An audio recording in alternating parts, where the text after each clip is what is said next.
Monday the 9th, day 6. This is looks like a deleted drain, but go ahead and tie it in for future uses just in case. And it travels down this way, jogs around a beam right here. This is the kitchen sink. Back up here, you can see had to do quite a bit of chipping of concrete to get that exposed. You got water lines right next to it, so definitely gotta slow down, take my time with all that, so I don't hit any more water lines. And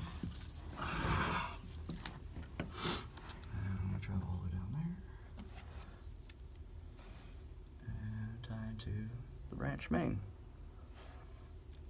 We're started on continuing this branch main. This way, we've got anchors drilled in all the way down this section of the pipe. It's about 6 o'clock, so we're gonna call it a day.